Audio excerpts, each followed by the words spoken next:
Today I'm talking about gear that rarely gets any press.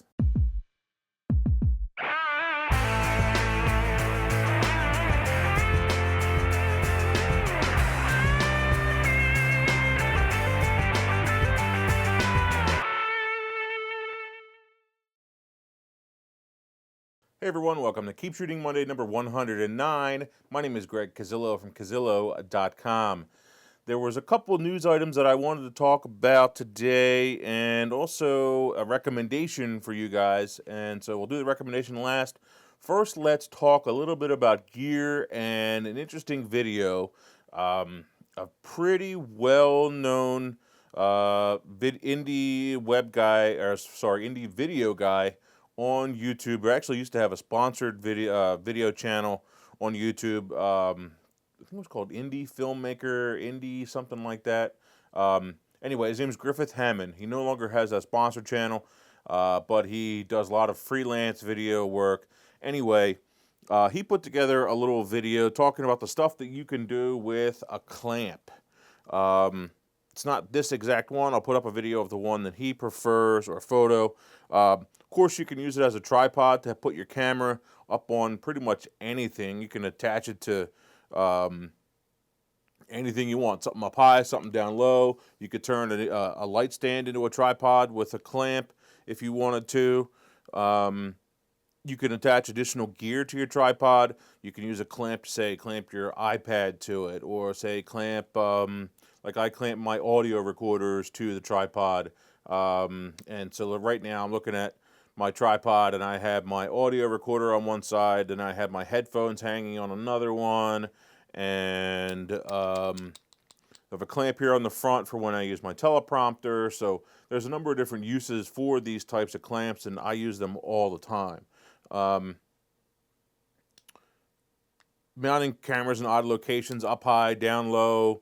He actually used an upside down chair that he sat on top of a table for a video shoot that he was doing. He put a GoPro on it, and that worked out nicely. And it definitely perfect. The one that he shows is perfect for a GoPro.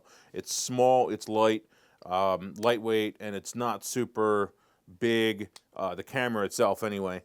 Although I looked it up on YouTube, and the one that he uses, I forget the name of it. Anyway, I don't know that I would use it for a DSLR and a lens. It seems a little bit on the lightweight side, which is actually why I recommend this guy, which is a super clamp. They used to be called Bogan super clamps. Now they're called a Manfrotto super clamp. There's a number of different companies that make them and fake them. You can get them very cheaply on eBay. You can buy them still new. Very, very flexible tool. I have a lot of them. I think I probably have about 10 of these clamps, along with the studs that go in the end here. And actually, they make all kinds of different studs for them also. Anyway, the reason why I like this one, it has over a 30-pound weight rating. You can hang on one of these without issue. And what I actually end up doing is I had this additional head that I had bought at one point, and I got a really good deal on this little three-way head. It's an 804 RC2 Manfrotto head. Anyway, what I ended up doing is buying this little accessory, which again I'll put up a link to it. Basically, what it is a 3/8 plate that is basically kind of like the center section of your tripod, the top of your center section of your tripod where you would attach the head. That's exactly what this is for. So you would screw this on, make it nice and tight, tighten down these little set screws. Then you can insert it right into your super clamp, tighten that bad boy down. And this I would definitely trust and have trusted quite a number of times with a 70-200 and a full-size body, probably 10 pounds, 12 pounds. I would definitely trust this. That clamp that he showed, perfect for a GoPro, perfect for a small strobe, something like that. I would definitely not trust much more than that on that little rig. Although the one that he had was nice and expensive. It was only like $20 or $22, where obviously this is going to be, this is $35 for this clamp, This guy was probably 15, and then the head was probably another 50 or 60. So this is a lot more expensive, but if you need to make sure that your camera isn't going anywhere, you don't want to drop it, this is definitely the way to go. So an alternative. While I'm in here, I thought I'd talk about the rest of my little bag. I think I've mentioned this stuff in the past, but basically, this is just like a tool bag that I got from, I don't know, Lowe's, Home Depot, somewhere. I don't know where I bought it, but it's basically just a tool bag because I needed a bag that's heavy duty because none of this stuff is really organized. It's just kind of all thrown in there. See if I can make that so you can see it. Just kind of tossed in there. Main thing are clamps in a couple different sizes and different types. You know, these are great for holding anything. You know, whether it's a wire up on a stand, like right now I have one of these clamps set up on my tripod, and it's actually holding up one of the. I have the camera plugged into an AC adapter, and I also have an AC adapter running the audio recorder, and so I have a power strip clamp to the tripod right there. Other stuff, this is an angle bracket, allowed me to angle stuff. What do they call it? Insert stand this side. They don't have a name on this, but basically allow you to use a lot of different stuff. Angle a longer pole or something like that with that guy. Then, what else do I have in here? These guys are for, I have a pair of those. Here's the other one. These guys are for the background system. When you use one of the, I think they call it an X-Pan background system from Manfrotto, you can hang a white background right on your stand and use those guys so that you don't need to have a dedicated background. As I said, more super clamps. And I actually have some from, these are, oh, that is a Manfrotto. I thought for sure that these were, the white ones that I had were a different brand, but I guess not. It actually says Manfrotto on it. Huh. Anyway, that one you could put a 2x4 or something like that on. That's a different shape. Make it a little bit easier for you to see there. And then I have this guy. This is a lot more lightweight clamp. Still a Manfrotto. A little bit less. Definitely has a lighter carrying weight. Nice thing is it has a rounded edge right here for going on a light stand, something like that. One cool thing about it is you can just slide it in there, and just a less expensive version. The cool thing about the super clamp is, and the reason why I like the super clamp, is that it actually has an octagonal, I think is the right word, 6 or 8 sided little, 1, 2, 3, 4, 5, 6, 6-sided stud that goes into here. So I guess that's not octagonal. Anyway, it goes in here. So what that's going to do is that's going to prevent that stud from turning inside of this. So you'll know for sure that this is when you put that stud in there, that it's definitely not going to turn and twist when you put a load on it. And it also has this release right here that keeps it from accidentally coming out once you tighten that in. Whereas these lighter weight ones, they don't do that. Over time, if you put a lot of weight on that, whatever it is you have screwed to it can start to turn a little bit if you have too much weight applied on it. If you have, you put a ton of weight on there, a lot of weight on there, it can start to turn. As long as you're careful with it, you're not going to have any issues. The different studs, and there's another one again. What else is in here? I guess that's about it.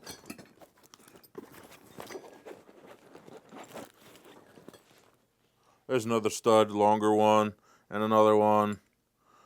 So I have all kinds of kind of mounting and grip stuff in this bag, which is just nice to have. So something else you could possibly put together. You know what I mean? If you need this kind of gear and you're doing stuff and you find yourself mounting stuff a lot rather than just using a light stand, it might be a good way to go. That's a weight for the X-Pan system. So Anyway, oh, yeah. Different types of magic arms is another good thing to have to be able to put things in. Maybe it needs to be a little bit farther away from something. Although you need to be careful of your magic arms because not all of them have a really good weight rating. The older ones don't have as good a weight rating as the newer ones, so you really need to pay attention to that. That was actually pretty easy to do. So you need to put something relatively lightweight on this, or just have it straight up and down where it's not going to be an issue, and because all the weight's going straight down, so you won't have any problems with the direction of the weight. When it's out like this is where it's going to have a much lesser weight rating. So put all that stuff away. Oh, and here's a little guy, too, a little one of those. All right. So that was that. I'll put all those links up for you in the description. So the next thing I wanted to talk about is Canon trying to get rid of the larger gray market dealers here in the U.S. After reading, it seems they're mainly trying to cut down on serial number fraud and the fact that these companies are packaging in a cheaper charger, a non-UL listed charger, a non-UL listed power cord, and they said that the books are not the real book; they're just cheap photocopies. So basically, what they're doing is they're buying the full product from some distributor or maybe even Canon themselves overseas, bring them in gray market, changing the serial numbers, pulling all those real Canon things out, selling them separately, probably on eBay, probably on other sites. Hey, this is a real book for 1D or for a 5D Mark III. This is the real book. This is the real charger. Selling those separately so that they can make more money on those individual products, and then putting a cheaper one, which they probably get for pennies on the dollar, in with the actual package from Canon, in a box from Canon, and then change the serial numbers, all that stuff to make it look like it's a real, it's the real deal. So that is something that you'll need to be careful of if you buy.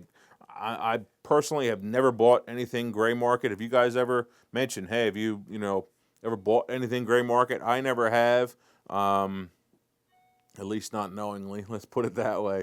But I've had good luck with everything that I purchased, even stuff that I bought on eBay. I've not had any problem. But so they're suing them to try and get them to stop. But what will end up happening is they'll close down those two companies, start up a new one. So it's going to be a problem. It's going to keep on going and going and going. But I'm sure Canon has the money to be able to take care of that. So good luck to them, because I think it's a good thing that they're cutting down on that, because the last thing we need is more issues with the cameras that we're buying. Speaking of issues, we got a couple more here that I wanted to talk about. Number one, Nikon has taken months to release their software compatibility with the new release of macOS El Capitan. The most notable issue is that the current drivers will not see any camera. I've actually tried. I updated my MacBook to El Capitan probably a couple days after release, and went to use a couple different software packages to tether. Well, it didn't work. I'm glad I didn't do it on a shoot. I'm glad I was doing some work here in the studio, but it didn't work at all because basically all of their drivers are not compatible yet with El Capitan. Whether that's Adobe's fault, whether that's Nikon's fault, or whether that's Apple's fault, it's hard to say. But basically, you plug it in, it sees it. It will launch the Photos app on El Capitan, but that's it. It stops there. It won't see it for any other reason. Lightroom doesn't see it, nothing like that. So that stinks. Another interesting thing to note, they listed View NX, Capture NX, Short Movie Creator, IPTC Manager, and GPN100 utility as no further updates for this application are planned. So if you use any of those, you probably want to stop using them in your workflow, or do not rely on them, because there's a very good chance that they won't be updated, or they may break, or they never will get updates in the future. So you should probably look for an alternative if you're using any of those applications. I don't understand why it took them so long to release this. You know, it's been probably 6 weeks since that came out, something like that. 5, 6 weeks since El Capitan came out. As of this morning, from the day El Capitan was released, as of this morning, 39% of all the Macs that hit my website were running El Capitan, and 33% were running Yosemite. So that's a good number of them. 40%, that was the highest percentage, and I had them going all the way back to, PPC, super old versions, 10.5, 10.4, with smaller and smaller, like one single view, But still, they were there. But 39%, that's a good percentage. That means that 39% of people that are potentially users of your software, of a Nikon software, can't use it. And you wait 5 weeks, probably with thousands of people complaining, to finally release, the compatibility list. That's pretty poor. According to a site called Net Applications, 25% of all Macs were upgraded to El Capitan within 30 days of its first full release. And don't forget, they have a free open beta program, which I actually upgraded my iPhone to for a couple of reasons. And so they have an open. It's not like you have to sign up, have to pay any money. You could get it for free. You can get that beta software for free and test it and try it out. So they really have no excuse for this in my mind. Another issue, there was a good video by Brad Colbo. He talked about how kind of segmented and how basically terrible the state of Adobe's 30-some apps are. They have all these tiny little apps that do all these little tiny things, and personally, I'd rather see a larger application that does a lot, or a lot closer to Photoshop, a lot closer to Illustrator, a lot closer to Premiere. Obviously you're not going to get the full app on a small little device like an iPad. I understand that. But with these things getting more and more powerful, basically what this Brad Colbo said is, look, they look like you're just experimenting. You're just throwing shit at the wall and seeing what sticks instead of actually making a good app and doing something really good. To me, I think since Creative Cloud come out, I think Adobe has actually stagnated. I think that their innovation has really gone downhill. Lightroom is a perfect example. In my mind, I haven't seen any decent update, any real additions to Lightroom since version 3. When they upgraded their plugin system, and when they they really haven't done anything good to it. They have, like, I've been doing wish list for Adobe Lightroom since I think version 4 was my first one. So 4, 5, and 6, they've not addressed anything that I've talked about. And these are things that I could have been using for years and years. The most elementary, the one that really sticks in my craw and it really pisses me off all the time, is the backup.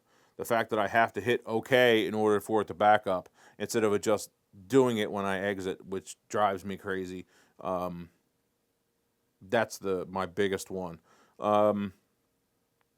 They also, Adobe actually brought back the older Lightroom import interface in the new 2015.3 or 6.3 update. So if you haven't updated that, you could. There's also some small bugs that they fixed. I honestly could not live without Lightroom and without the other apps. I use just about all of them. I use Illustrator. I use Photoshop. I use Premiere. I use After Effects. I use Media Encoder.